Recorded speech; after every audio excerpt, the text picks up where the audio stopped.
Ang pulong sa Dios buhi og nagalihok nga gamhanan. Labi pang mahait kaysa espada nga duhay sulab ug modulot ngadto sa gitagbuan sa kalagog espiritu, sa mga lutahan o sa mga kauyukan ug mutugkad sa mga hunahuna o katuyuan sa kasing-kasing. Ang tibuok nga kasulatan gipaghinhawa sa Dios og may kapuslanan alang sa pagpanudlo, alang sa pagpamadlong, alang sa pagpanulid ug alang sa pagmatuto, sa pagkamatarong, aron ang tao sa Dios mamahingpit, masinangkapan, alang sa tanang maayong buluhaton. Paningkamuti pagayo ang imong kaugalingon sa pagpakita sa tubangan sa Dios sa ingon nga iyang nahimutan. Usa ka magtatrabaho nga dili kinahanglan magakaulaw nga sa hustong paagi magapanudlo sa pulong sa kamatuoran. Sama sa nandan gikinahanglan ang atong pag susi sa tagsatagsa nato kakalag kung anapa bay mga sala nga nahibilin diha. Sala nga atong nabuhat ni ining adlaw kini kung dili na to isugid ngadto sa tubangan sa Diyos kamahan, kini makababag, makabalda sa atong pagkabuhaton nga pagtuon sa pulong sa Diyos. Busa, aron makatudlo ka nato ang balang Espiritu Santo nga kita mapunan o kita mahibalik sa atong pagkikumbitay sa Diyos, then atong gamiton karon ang prinsipyo sa 1 Juan 1:9 nga nagkanayon kung isugid ta nga itong mga sala, siya, ang Diyos, kasaligan og makatarunganon sa iyang saan nga mopasaylo gayud sa tanan tang mga sala o magahinlo sa tanan tang mga kalapasan. Human na ito buhata ka na, andam na sa kita sa padayon sa pagtuon sa pulong sa Diyos. Kapadalang kanimo dili magtutuo, ang imong buhaton dili ang pagsugid sa imong mga sala, kundi dili ang imong pagtuo kang Ginoong Hesukristo. Dawata siya nga imong bugtong personal nga manluluwas aron ikaw sab mahisibo sa atong patukuranan nining atong pagtuon sa pulong sa Dios. Busa magampot na sa hilom. Let us pray.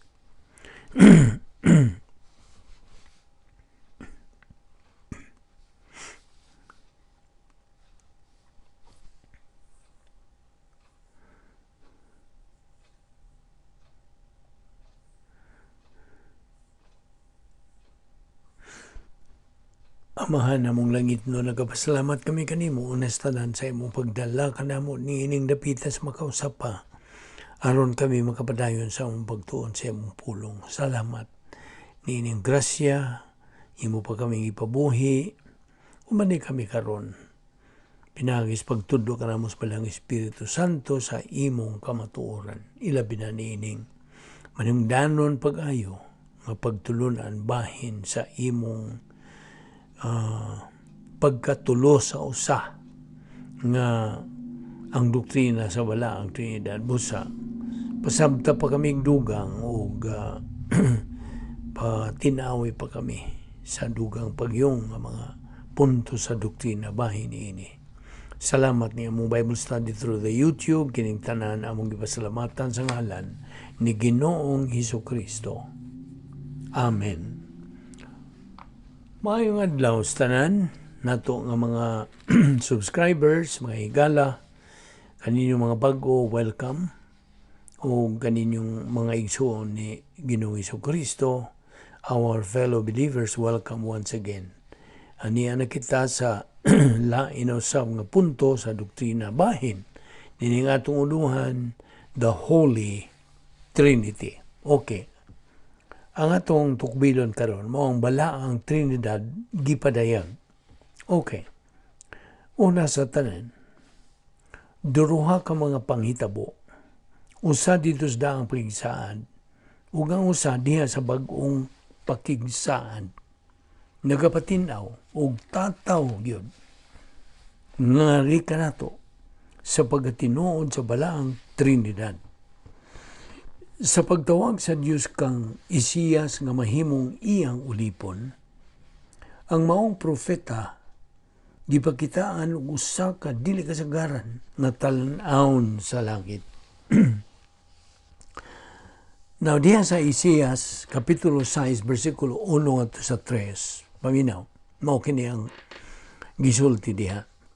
Sa tuig namatay si Hari Uzias, nakita ko ang Ginoo excuse me, nga naglingkod sa usa ka trono, habog o mahimayaon, ug ang iyang bisti milukop sa templo.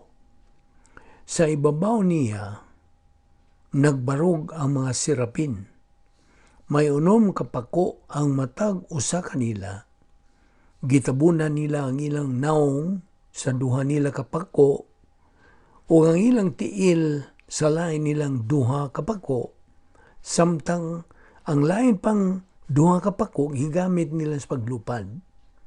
Miingon sila sa usag-usa, balaan, balaan, balaan ang Ginoo nga labing gamhanan. Nalukop ang tibuok yuta sa iyang himaya. Now, ngano man tuod nga nagbalik-balik man sa pag-ingon og balaan sa makatulo kay gayon. Kining maong mga manununda, mao ay nagasulti niini. Ang ilang pagdahig gitumo ngadto sa balaang Trinidad. Tanawa ra gud, wa sila mag-ingon og balaan, balaan, balaan ang mga Ginoo sa tanang kabuhatan. Wala. Ang Dios tulo ka persona apan usa sa kinaiya. Di man niigila. Si Ginoo Jesucristo mauray makita nga sakop sa balaang Trinidad. He is the only visible member of the Holy Trinity. Si Isaias nakakita kaniya nga naglingkod sa iyang trono, ingon nga labing gamhanang kamanduan sa langit o sa yuta. Labihan sa pagkamahimayaon sa maong talan-awon, sa pagkabalaan o pagkamasaligan sa Ginoo, nga sa ingon nasudong naong ug naong ni Isaias ang iyang kaugalingong pagkadili takos. Isaias 5. Bisan pagluwas unsaon man ni Isaias o bisag kinsang makasasaha, apil na kanato sa pag-atubang sa balaan nga Dios o pagpadayon sa pagkinabuhi. Kung makita talang ang atong kaugalingon sa pagkatinuod nga kita na sayod nga gumikan lamang gayud sa kaluoy sa Ginoo nga wa kita maut-ot. Walay kinutuban ang iyang kaluoy. Bag-o kini adlaw-adlaw pagkamatinumanon gayud niya. Kana sa Lamentaciones 3:22 ngadto sa 23. Sa laing bahin, sa usa ka bahin sa kasaysayan, ang balaang Trinidad gipadayag dili kasagarang paagi. Sa dili kasagarang paagi dinis kalibutan. Kining hitabua mao ang pagbautismo ni Jesucristo. Si Juan Bautista nagmantala bahin sa unang pag-ani ni Kristo o sa pagbautismo sa mga magtutuo didto sa suba sa Jordan, aron sa pagpaila kanila ngadto sa umaambot nga gingharian. Ug unya si Jesus mitungha sa isina ug mihangyo kang Juan sa pagbautismo kaniya. Dinha na masugot si Juan nga siya mohimo sa pagbautismo kang Jesus, human ang Ginoo mipatinaw nga kinahanglang bautismuhan siya aron sa pagpaila kaniya ngadto sa plano sa Amahan. Niya sa Mateo 3:15, apan gitubag siya, kini si Juan, gitubag siya ni Jesus, pasagdi lang nga may tabo kini, kay niining paagiha makatuman kita sa tanan nga gisugo sa Dios. Busa miyo yon si Juan kaniya. Ang pagbautismo ni Jesucristo larawan kadtong daan sa krus, diin ang tanang pagkamatarong matuman nga mao ang Dios kamahan mahatagan sa katagbawan o pagpasiguli uban sa pagkamatarong sa anak. Kining mao nga biblikal nga pagsaysay nagalambigit usab sa doktrina sa pagluwas nga diin kinahanglan nga ang manluluwas hingpit nga pagkamatarong aron malukat ang kagawasan sa kaliwatan sa tao gikan sa merkado sa pagkaulipon sa sala. Niadtong nagkalain-laing mga pagbautismo nga gisgutan sa Biblia, ang pagbautismo ni Jesucristo mauray dili kasagaran. Ang maong bautismo nagapakita sa hingpit nga pagsunod sa anak sa kabubuton sa amahan. Siya nga walay sala kinabubutong matinumanon sa pagpaila sa iyang kaugalingon ngadto sa mga makasasala pinaagi sa paghukom kaniya didto sa krus ingon nga puli kanato. Atol sa ritual nga bautismo, nahitabo ang dili kasagarang pagpadayag sa balaang Trinidad. Dias Mateo 3:16 nagkanayon kini. Human gayod sa pagbunyag kang Hesus, mikawas sa tubig. Unya naabli ang langit ug nakita niya ang Espiritu sa Dios nga mipaubos daw sa lampati o mitugdon kaniya. Ang tubig nagarepresentar sa kabubuton sa amahan alang sa anak atol sa unang pag-ani ni Kristo. Ilalom sa tubig, ginaila si Kristo sa plano sa amahan alang sa kaluwasan sa tao. Sa pagtunga ni Jesus, gikan sa tubig, ang Espiritu Santo, ang ikatulong persona sa balang Trinidad, mipaubos ngadto kaniya sa dagway usa ka salampati. Lucas 3:22. Pinaagi nining maong ilahanan, si Juan, ingon man sa matag usa nga didto niya tungtungora sa way pagduha-duha na sayod, nga si Jesus matuod gayud nga anak sa Dios, ang ikaduhang persona sa balaang Trinidad. Juan 1:33-34. Diyan usab sa Mateo 3:17, ug unya may tingog gikan sa langit nga nag-ingon, kini mao ang pinangga kong anak nga nakalipay kanako pag-ayo. Ang tingog sa pagsugot nagagikan sa Dios nga Amahan, ang unang persona sa balang Trinidad. Busa, ang pagbautismo ni Kristo, ang pagsugod sa iyang ministeryo dinhi sa yuta, ang tulo ka sakop sa balang Trinidad milihok nga nagbinuligay aron sa pagpanghimatuod sa pag-ila sa Dios tao. Human sa tulo ka tuig, una pa siya musaka sa langit, si Ginoong Jesucristo mitudlo sa mga magtotoo nga mo representar kaniya dinis kalibutan. Ang formal nga mga pulong bahin sa maong pagtudlo nagadala og pagtutok pag-usab sa balaang Trinidad. Dias Mateo 28:19 gidugangan og italics. Tungod niini sa inyong pagpanglakaw himoa nga akong mga tinun-an ang tanang katawhan sa tibuok kalibutan. Bunyagi sila sa ngalan sa Amahan, sa Anak ug sa Espiritu Santo. Ang mga magtutuo bautismuhan sa ngalan, dili sa mga ngalan sa Amahan, Anak ug Espiritu Santo. Sa ngalan nga nasa usarang pagkasama Ginoo diyan sa Isaiah 6:3, nagpamatuod nga ang Dios usara sa kinaiya apan tulo sa persona. Samtang ang gipangadak-an diha sa Isaiah 6:3 ana man sa tulo sa usa, diyan sa Mateo, anaa sa usa sa tulo.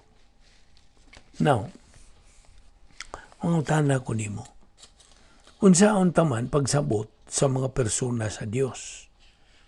Okay, paminaw.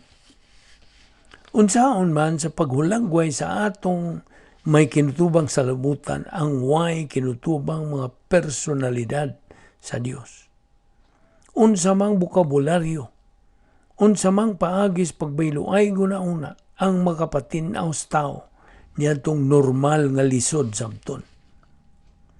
Usa ka paagis pagpadayag nga napiling gamiton sa Dios, Espiritu Santo, mao ang sinultihan sa pagpahiuyon nga nagagamit sa gitawag sa in English og mga anthropomorphism og anthropopathism.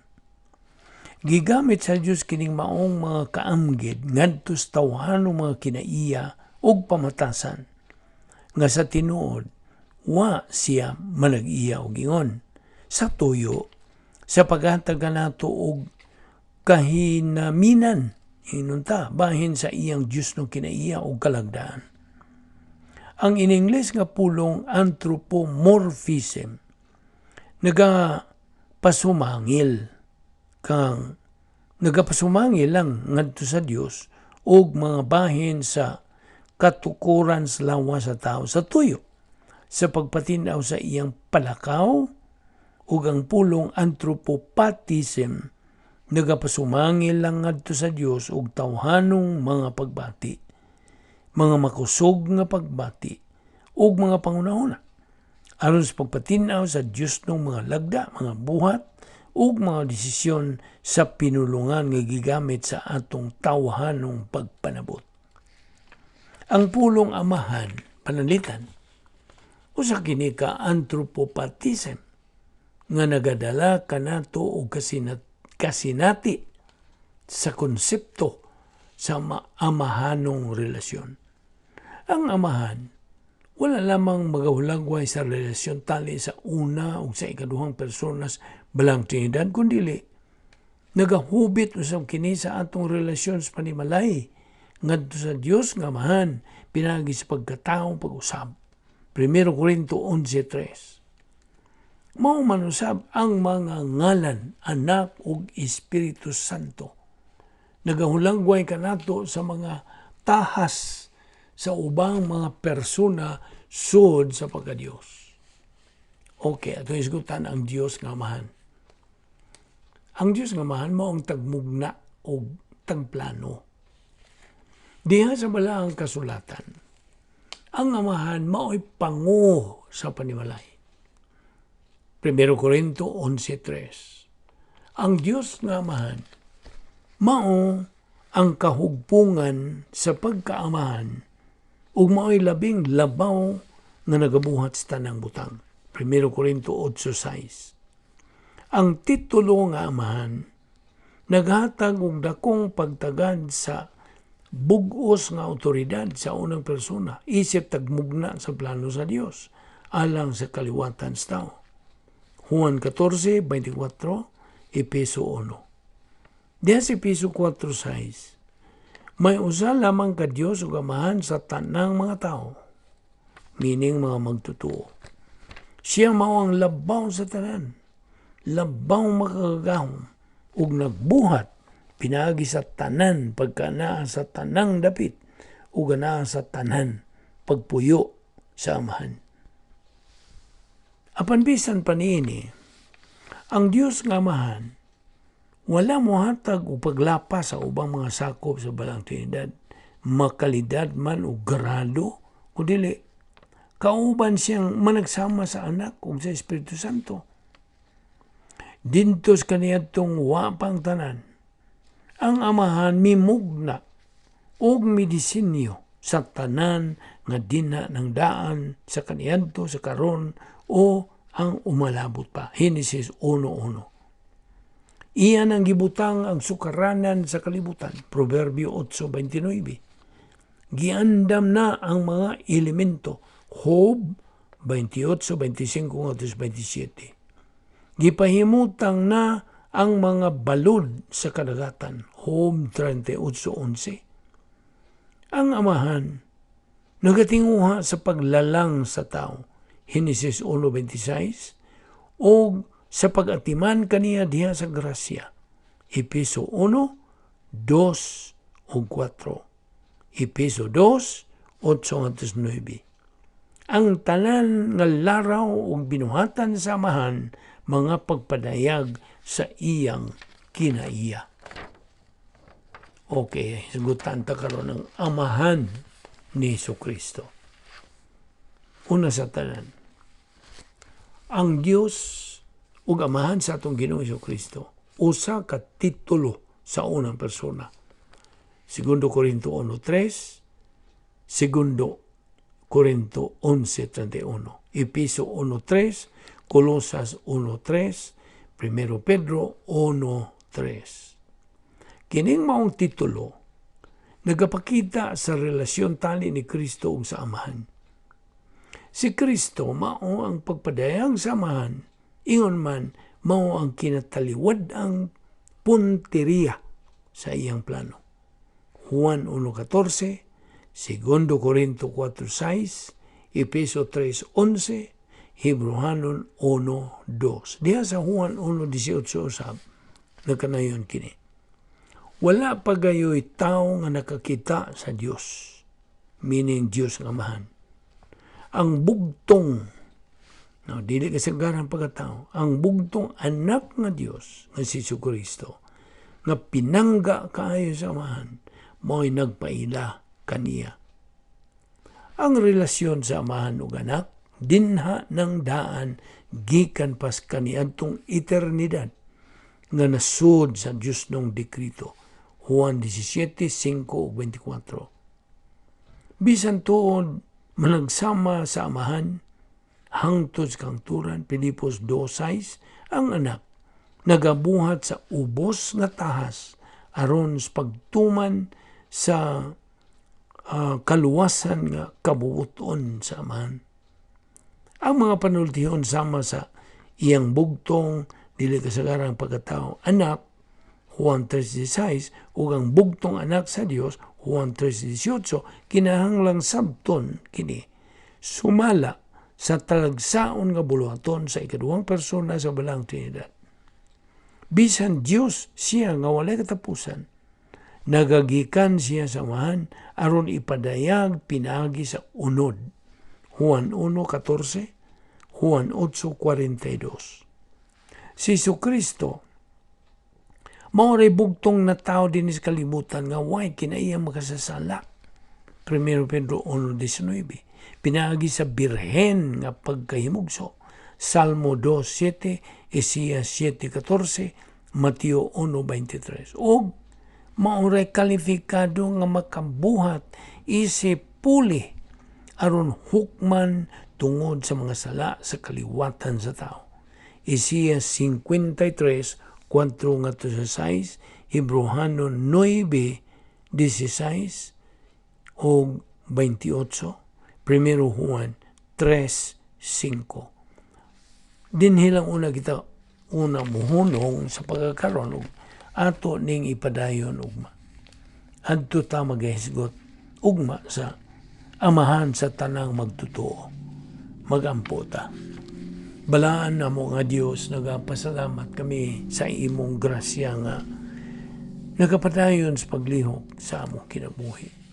Bisan dili kami takos ni ikaw, nagmatinumanon gayud sa imong mga saan, nga wala gayud pagkasipyat. Salamat o Dios, nining tanan nga among gipaymuslan. O hinaot nga kining mga butang among gisgutan nining adlaw makadugang sa mga doktrinang napundo na dinhi sa among kalag ug nga kiniunta mahimong panalangin sa among kinabuhi aron kami makatubo espiritualmente o makakabot sa among tumo nga maong espiritual ng pagkahamtong. Salamat ni among Bible study through the YouTube. Kining tanan among gipasalamatan sa ngalan ni Ginoong Jesucristo. Amen.